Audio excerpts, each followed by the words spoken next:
आज हम भारतीय संविधान के एक बहुत ही महत्वपूर्ण हिस्से पर गहराई से बात करने वाले हैं। मौलिक अधिकार यानी फंडामेंटल राइट्स। जी, ये अधिकार संविधान के भाग 3 में दिए गए हैं, अनुच्छेद 12 से लेकर 35 तक, और ये हर नागरिक के विकास के लिए बेहद जरूरी है। साथ ही कोई भी प्रतियोगी परीक्षा हो, जैसे एसएससी, रेलवे, डीएसएसबी या कोई भी स्टेट एग्जाम, ये टॉपिक बहुत ही इम्पोर्टेंट है। तो चलिए इसे समझने की शुरुआत करते हैं एकदम शुरू से। मेरा सबसे पहला सवाल तो यही है कि ये अधिकार हमें मिलते किसके खिलाफ हैं? इसका जवाब शायद अनुच्छेद 12 में है ना? बिल्कुल। अनुच्छेद 12 सबसे पहले राज्य की परिभाषा बताता है, मतलब डेफिनेशन ऑफ स्टेट। राज्य। हाँ, क्योंकि ये जितने भी मौलिक अधिकार हैं, ये हमें राज्य के खिलाफ ही मिलते हैं। अच्छा, तो इस राज्य की परिभाषा में कौन कौन आ जाता है? देखिए, इसे केंद्र सरकार है, संसद है, फिर हर राज्य की सरकार और उसकी विधानसभा। इसके अलावा सभी स्थानीय निकाय जैसे नगर निगम हो गए, पंचायतें हो गईं, और सरकार द्वारा नियंत्रित सभी संस्थाएं भी। मतलब अगर कोई सरकारी विश्वविद्यालय भेदभाव करता है तो वहां भी मौलिक अधिकार लागू होंगे? बिल्कुल, यही तो इसका सबसे अच्छा उदाहरण है, क्योंकि वो विश्वविद्यालय राज्य की परिभाषा में आता है। ठीक है, तो ये साफ हो गया। अब आते हैं अनुच्छेद 13 पर। इसमें लिखा है कि मौलिक अधिकारों के विरुद्ध कोई भी कानून अमान्य होगा। इसका क्या मतलब हुआ आसान भाषा में? इसका सीधा सा मतलब है कि कोई भी कानून, कोई भी लॉ, अगर वो मौलिक अधिकारों के खिलाफ जाएगा तो वो कानून अमान्य माना जाएगा, उसे रद्द कर दिया जाएगा, न्यायालय उसे खत्म कर सकता है। जैसे मान लीजिए कोई ऐसा कानून बन जाए जो कहे कि एक खास जाति के लोग वोट नहीं देंगे, तो न्यायालय उसे तुरंत रद्द कर देगा। क्यों? क्योंकि ये समानता के अधिकार का सीधा सीधा उल्लंघन है। समझ गया। तो यहीं से हमारे मुख्य अधिकारों की सूची शुरू होती है। पहला है समानता का अधिकार, अनुच्छेद 14 से 18। हाँ, इसमें सबसे पहले है अनुच्छेद 14, कानून के समक्ष समानता। इसका मतलब है कि कानून के सामने सब बराबर हैं। सब। चाहे वो कोई मंत्री हो या एक आम आदमी, दोनों पर एक ही कानून लागू होगा। ठीक है।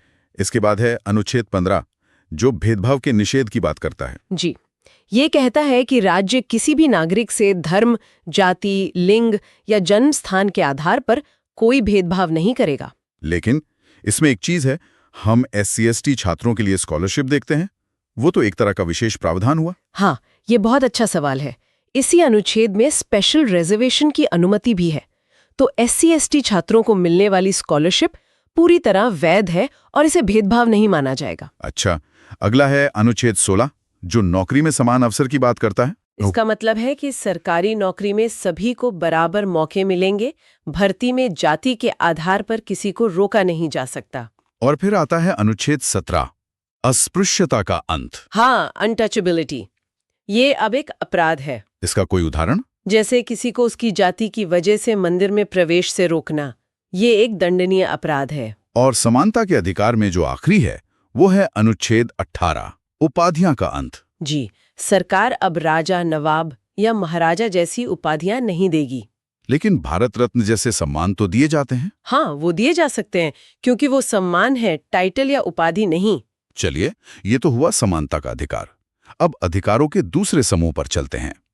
स्वतंत्रता का अधिकार, अनुच्छेद 19 से 22। हाँ, और अनुच्छेद 19 में कुल 6 तरह की स्वतंत्रताएं दी गई हैं। 6? जी, 6। और एक बहुत जरूरी बात, ये सिर्फ भारतीय नागरिकों के लिए हैं। अच्छा, तो ये 6 स्वतंत्रताएं कौन कौन सी हैं? सबसे पहली, बोलने की आजादी। दूसरी, शांतिपूर्ण तरीके से सभा करने की। तीसरी, संगठन बनाने की। और चौथी है देश में कहीं भी घूमने की। पांचवी, कहीं भी बसने की। और छठी, कोई भी पेशा चुनने की स्वतंत्रता। लेकिन इन पर कुछ सीमाएं भी तो हैं। मतलब ऐसा तो नहीं कि कोई कुछ भी बोल सकता है। बिल्कुल। इन पर रीजनेबल रिस्ट्रिक्शंस यानी उचित प्रतिबंध लगाए जा सकते हैं। जैसे अगर कोई ऐसा भाषण दे रहा है जिससे दंगा भड़क सकता है, तो उसे रोका जा सकता है। ठीक है। अगला है अनुच्छेद 20, जो अपराध के मामलों में सुरक्षा देता है। इसमें 3 मुख्य बातें हैं। सही कह रहा हूँ? हाँ, बिल्कुल। पहली बात, डबल पनिशमेंट नहीं होगी। मतलब एक ही अपराध के लिए 2 बार सजा नहीं मिल सकती। दूसरी, पीछे की तारीख से कोई कानून लागू नहीं होगा। और तीसरी, किसी को भी खुद के खिलाफ गवाही देने के लिए मजबूर नहीं किया जाएगा। अब आते हैं अनुच्छेद 21 पर। इसे तो सबसे व्यापक अधिकार कहा जाता है, जीवन और व्यक्तिगत स्वतंत्रता का अधिकार। जी, और सुप्रीम कोर्ट ने इसकी व्याख्या बहुत ही वसी की है। इसमें सिर्फ जीना नहीं बल्कि गरिमापूर्ण जीवन शामिल है। गरिमापूर्ण जीवन। हाँ, इसी में गोपनीयता का अधिकार मतलब राइट टू प्राइवेसी, स्वच्छ पर्यावरण का अधिकार, ये सब शामिल हो जाता है। इसका कोई सरल सा उदाहरण? इसका सबसे सरल उदाहरण है कि बिना किसी कानूनी प्रक्रिया के किसी को जेल में नहीं डाला जा सकता। और इसी से जुड़ा है अनुच्छेद 21A, शिक्षा का अधिकार। हाँ, इसके तहत 6 से 14 वर्ष के बच्चों को मुफ्त और अनिवार्य शिक्षा का मौलिक अधिकार है। और स्वतंत्रता के अधिकार में आखिरी है अनुच्छेद 22। ये गिरफ्तारी से सुरक्षा देता है। इसमें क्या प्रावधान है? इसमें भी 3 मुख्य सुरक्षाएं हैं।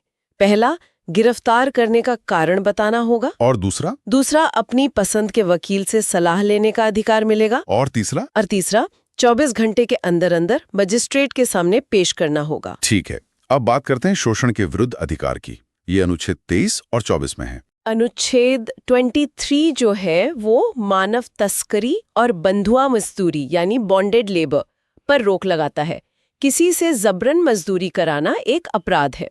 और अनुच्छेद 24 वो बाल श्रम पर रोक लगाता है, मतलब 14 साल से कम उम्र के बच्चों से किसी भी खतरनाक काम में मजदूरी नहीं कराई जा सकती।